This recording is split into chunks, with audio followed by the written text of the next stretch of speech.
class, and welcome to lesson 5.8a, the quadratic formula. So today we're going to be learning a big formula which tends to scare students at the beginning, but when they realize that the calculator does most of the work for them, as long as you set it up right, this has less room of error in terms of our three different choices of solving. Okay, but before we get to the third method, let's review our first and second methods, okay? So our first method we learned was factoring. So let's do factoring for A and B. And then for C and D, we'll do the complete square root method, okay? Or the complete the square method. All right, so looking at example A, folks, hopefully you recognize that as a difference of squares. So it's going to be 2x plus 7 times 2x minus 7. Okay, that's how I do it. However, let me just quickly erase it. You may set it up this way and say, hey, this is how I do it, Miss R. I set up two brackets. Okay, put a plus sign and a negative sign, and then I take the square root of the first, and then the square root of the last. Okay, either that's fine. Okay, remember that each bracket has to equal 0, so use the zero product property. These are going to have fractions, so you may want to do the work for it, because these could be tricky. So get the variable by itself. Okay, so the first one's going to be x equals 7 over 2. And the second one's going to be the, I apologize, that's negative 7 over 2. Miss R was going too fast there, guys. I forgot when you bring the positive 7 over, it becomes a negative. This is the answer that I was doing for this one. So I apologize for that. All right, so we get 7 over 2 and negative 7 over 2. Okay. All right, taking a look, ladies and gentlemen, at the second example, look at our trinomial, and we can common factor, or in this case, divide through everything by 3. So we're going to divide by 3. So we're going to have x squared minus 2x minus 8 equals 0. Okay, now we've got a simple trinomial, so product equals negative 8, sum equals negative 2. What two factors do we have? Negative 4 times 2. So it's going to be x minus 4 times x plus 2. And again, you can do the shortcut or you can do the long cut, whatever you need. Just realize, hey, how do I get each binomial to equal 0? X has to equal 4 or x has to equal negative 2. All right, those are your two solutions there.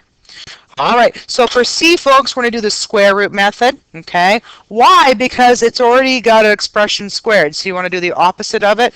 Take the square root, okay? When you take the square root of both sides, remember, squaring and square rooting cancel. So you've got x minus 3 equals the square root of 0. Even though it's plus or minus, folks, what is the square root of 0? Square root of 0 is 0. Okay, so plus or minus doesn't apply to this situation because 0 is one solid value, right? You can't be positive or negative, right? Okay, so then we just solve. So x equals 3. Okay, everybody good with that? Okay, and what does that show us, guys? That there's just one root. So if you're looking at figuring this out, find 3 and a is positive, so it opens up. All right. Okay, next example. This is the one that we were talking about, the completing the square method. Okay, so I would say strategy-wise, try to factor quickly. So product equals 4, sum equals 8. Well, the only products of 4 I know are 1 times 4 and 2 times 2. There's no way that they sum to 4, so we can't do can't do trinomial factoring. So we're going to do difference of squares. So I apologize. We're going to do complete the square. Okay, so in order to complete the square, we got to take our x terms and leave them on the right side and bring our constant to the left. Okay, you may say, hey, Miss R, this is a perfect square. However, it's not one that takes negative 4 divided by 2 and square it to get that value. So unless it fits the special case, you're always going to be bringing it over. Okay, and now we need to figure out in our margin. Okay, b divided by 2 equals 8 divided by 2, which equals 4. And then you're going to take that value and square it, which equals 4 squared, which equals 16. So that's the number you're going to add to both sides to keep it balanced. So negative 4 plus 16. Okay. So taking a look, we taking a look here, we take, I apologize, we're going to complete the square because this is now perfect square. So it's going to be x plus 4. The shortcut, remember folks, is here, okay, in the margin. Or if you're not sure, you can simply go product equals 16, sum equals 8. What two numbers that have to be the same are our factors, and it's going to be plus 4 times plus 4, which is plus 4 squared. Okay? And then we simplify the right side, which is going to be 12. Now that we've eliminated the bx term, folks, now we can get rid of and start isolating the x. So we're going to get rid of the squared button, sorry, the squared.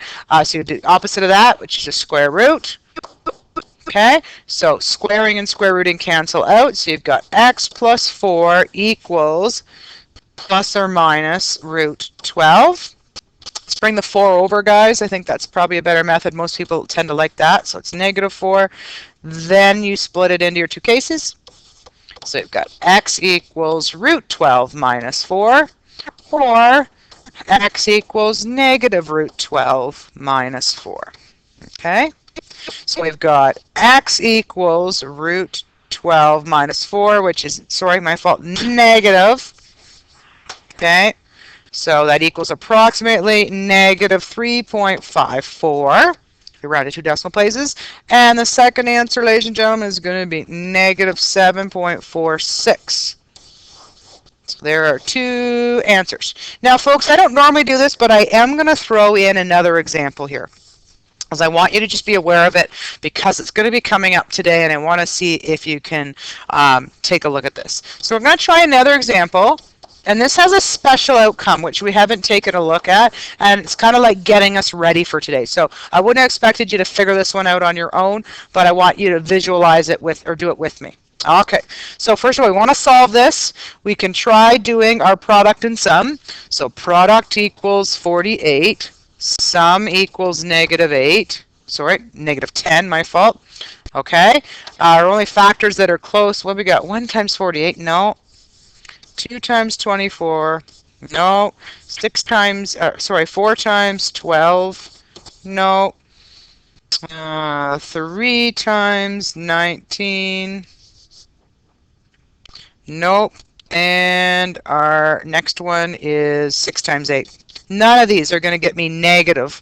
Well, here's the deal. They all have to be negative, right? So none of them are going to get me to negative 10, okay? So they can't factor. Okay, so I'm just going to erase that. Don't need it. Can't work. So no factoring. So we're left with completing the square. So the first step we need to do is bring the constant to the left side. Okay, now we're going to do our margin work. B divided by 2 equals, again, it's negative 10 divided by 2 equals negative 5. Okay, then you take that answer and you square it. So negative 5 squared equals 25. That's the number you add to both sides. So we're going to go x squared minus 10x plus 25 equals negative 48 plus 25. Okay? Now what we're going to do, ladies and gentlemen, is complete the square, because we've got a perfect square over here. So this is going to be x minus 5 squared. If you need help with that, come see me. Okay, and negative 48 plus 25 is negative 23. Okay, now we're going to do square root method. So we're going to square root both sides. And remember, you take the plus and minus when you do it. So these cancel out. So you got x minus 5 equals plus or minus root negative 23. All right, let's get the negative 5 by itself. So it's going to be negative, sorry, the x by itself, so bring the negative 5 over, becomes positive 5. Now we're going to break it into its two cases. Okay, so we've got x equals root negative 23 plus 5, or x equals negative root negative 23 plus 5. All right, so ladies and gentlemen, plug this in your calculator. Try the answer. Keep going. Try it. Get your calculator out. Plug it in. Okay? What do you notice is different here? Can you get an answer? No, I assume your calculator is going to say error or error 2. And it lies right here, folks. As soon as we try to take the square root of a negative, that doesn't make sense, because a negative times a negative gives you a positive, so you'd have to have a positive result if they're negative, or a positive times a positive gives you a positive. So you can't have a negative sign. So as soon as you see a negative sign in the square root, you actually don't need to go any further, and you can say no roots or no solutions, because we have a negative under the square root, and that's my short form, negative under the square root. Okay? What does that mean, folks? If we take a look at A is positive. That just means that the vertex has to be, if it's opening up, it has to be above the x-axis. So what does that mean? There's no solutions. Okay? You're going to find this occurs even today when we do our examples. It's going to occur. Okay? All right, so I wanted to show you that so you're prepared. So again, if you see a negative under the square root, that means no solutions. All right, let's try today's lesson, folks. Please have an open mind and get your calculator ready. Okay, let's just quickly do a solve question from before. An easy thing to do is to solve by factoring. So you got product equals 2, sum equals 3. Our only two products are, our factors are 1 and 2. So we've got x plus 1 times x plus 2 equals 0. Okay. And then we solve each, so it's going to be x equals negative 1 by using the zero product property, or x equals negative 2. Question is, what if we can't factor the equation? Okay? What we did yesterday, the hard way, was doing what we call the square root method.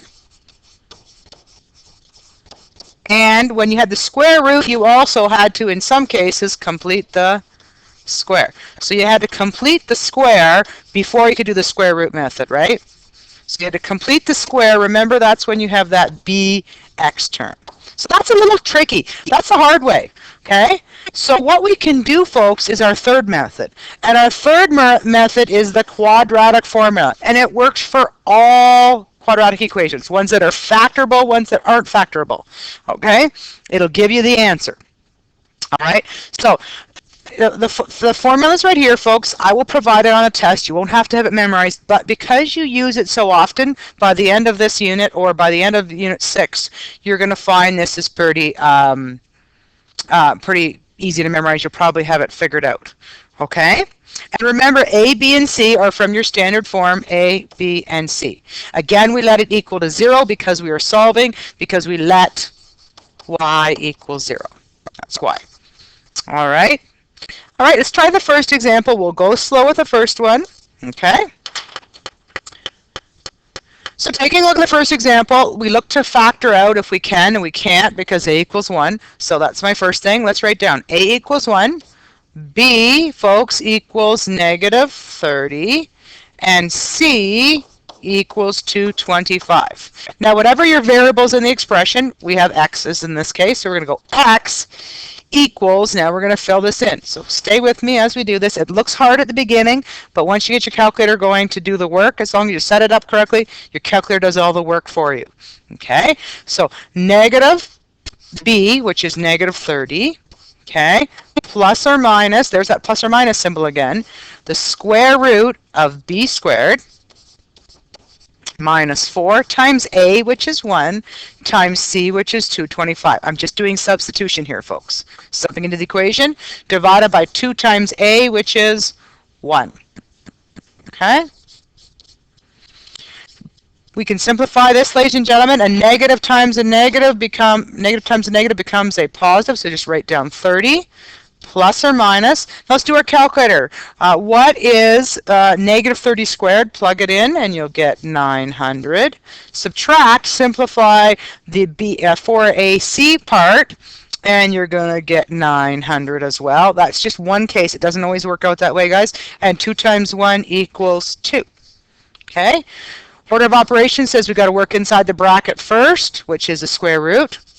Okay, so plus or minus. What is 900 subtract 900? That is 0. And the square root of 0 is what? 0. So ladies and gentlemen, when we have plus or minus 0, that doesn't change my equation. That just gives me 30 over 2. So x equals 15. So this is where there's a solution that has one root. So whenever you're going to have one root, whenever what's ever under the square root becomes 0. So I want you to kind of memorize that. Okay? So as soon as you get 0, so when you subtract that, it gets 0, you're going to have one root, one answer. Okay? Because it doesn't matter if you add 0 or subtract 0, it's still going to say 30. Okay? So that's case number 1 where you have one root. Let's take a look at another case here, which is example B. Okay, so for example B, look to factor out. Can we common factor anything out? No. So A equals 3, B equals 2, and C equals 15. Okay, so we're going to plug, again, we've got x for a variable, so put x down, and then we're going to go negative, B is 2, plus or minus the square root of, what is my b value? 2. So 2 squared. I don't need a bracket in there because there's no negative sign like there was in the first case. 4 times a times c. All divided by 2 times a. Okay? Okay, so we're going to simplify through. 2 squared is 4 minus 180. If you plug that in your calculator, divided by 6. All right, here we go, ladies and gentlemen. We've got negative 2 plus or minus the square root of, what is 4 minus 180? Negative 176. Okay, sorry, I got an announcement going on in the background here. I apologize. Okay, so doing this on my lunch hour, guys. That's dedication for you, right? Okay, so taking a look, we've got negative 176 under the square root divided by 6. Hopefully you realize, aha, that's a red flag, Miss R. Whenever you have a negative under the square root, that tells us that we're going to have what? No roots. So there's no roots because there is a negative under the square root, and you can just use that. I'll accept that symbol and terminology on your test. So there's a case where there's no solutions. But more often or not, you're going to have the last ones, which is where you have 2 roots. Okay? So here we go. I'm sorry, guys. Give me a second. Sorry, guys. There's nothing I can do. Maybe these are some of your friends, or maybe you remember some of these people.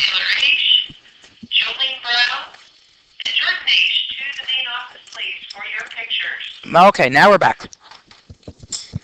All right, class, so taking a look at number 2, we need to have one side equal to 0, so you got to take your negative 7d squared and bring it over, so it's going to be positive 7d squared plus 49d minus 21 equals 0. You have to have it set up to equal to 0 before you decide your a, b, and your c. Okay? So we're going to go a equals 7. Oh, sorry, my fault. Back the truck up. Looking at our coefficients here, folks, we can divide everything through by 7. So we're going to divide by 7. So we're going to have d squared, because we want to make life easier, so we'll use smaller numbers. So d squared minus 7d minus 3 equals 0. Now we'll take a look at what a, b, and c are. So a equals, what's out front here, guys? It's a 1. Okay, I'm just going to make sure my D doesn't look like an A here. Let me fix that. There we go. So we got A equals 1, B equals 7, and C equals negative 3. We're going to make it we're going to try a little shortcut here. Okay, let's see if we can do this. So we're going to write down negative 7, because it's negative and then 7 is B, plus or minus the square root of 7 squared minus 4 times 1 times negative 3. Okay, all divided by 2 times 1. Here's what I want you to do to shorten it up. Use your calculator, folks, and get the entire, do that whole thing in your calculator. It's just going to save you a line, save you some time. Okay, so go 7 squared minus 4 times 1 times negative 3. Plug in your calculator, and you should be able to get root 61. Okay, hopefully your calculator is working with you. If you're having trouble with your calculator, come and see me. Okay, so now we split it into its two cases. So x equals -7 plus root 61 divided by 2, or x equals -7 minus root 61 divided by 2. Now, because this is the first time we've kind of done this with a fraction, remember you've got to press equal sign on your denominator before you go divide by 2. Okay, so plug in your calculator, go -7 plus root 61 equals, and then divide by 2. Okay, and you should get x equals 0.405 if you rounded it to 3 decimal places. Okay, or the next one would be x equals -7.405. Now you could do exactly what I did, but you got to be careful. In our expression, folks, we didn't have x's, we had d. So you go, therefore, d equals 0.405, and d equals -7.405. Okay, guys? So you could either start with x, or you could start and put d's all the way around. That's actually probably a better method if you use d right away. Okay? All right, either or, as long as your final statement has the d's in it. All right, let's take a look at our last example, okay, for the day. This looks a little tricky. Why? Because we got some brackets. So what we have to do is some algebra work. So that's why we studied 5A test by doing some algebra work. So we got to multiply through here first. So it's going to be 2x squared plus 6x equals -5x minus 10. Okay, then we got to get all the terms on one side. So we have 2x squared. Let's collect our x's. So we're going to have 6x. When you bring the -5 over, it's going to be 5 more. So it's going to be plus 11x. And bring your -10 over, becomes positive 10 equals 0. So again, I'm just collecting like terms as I move over. You can do that now in grade 10 since we've already assessed you on that. Okay, you may get to the point where you don't need to write this down, but a equals 2, b equals 11, and c equals 10. Okay, now you're going to sub it into your equation. So x equals, I always tend to do that first, guys, the big line. Then I go -11 plus or minus the square root of 11 squared minus 4 times a, which is 2, times c, which is 10, and I divide it by 2 times 2. Okay? So go -11 plus or minus. Try doing that whole square root in your brackets, or in your calculator all at once, whatever's under the square root, and you should get root of 41. It just saves an extra line, folks. Okay, and your calculator is doing the work, so hopefully it's fine. Okay, split into its two cases, so you got x equals sorry, my computer's doing something funny. So x equals -11 plus root 41 divided by 4, or the other root is x equals -11 minus root 41 divided by 4. All right? Now, ladies and gentlemen, plug in your calculator. Again, press equals before you do divided by 4, and you should get x equals -1.15. If you round to 2 decimal places, that's what we should be doing, okay? And x equals -4.35. Okay, those are your two answers. All right, it says here, folks, to check with your calculator, you may have a shortcut here. You may have some calculator that has a quad function where it'll just say a equals, you plug in the value for a, b equals, and c equals, and that'll actually spit out the answer. However, I want you to show your work on your test, but it's a good way to check it. You'd have to look in your calculator manual to see if you have that. All right, here's your homework, folks. Page 271, numbers 1, 2, 5, 9, and 10. Okay, again, the quadratic formula looks scary, but when you practice it a little bit more, you're going to find it's probably one of the easiest methods, and it works every time. Okay, have a great day, folks, and come see me if you need help with the calculator or help with this topic.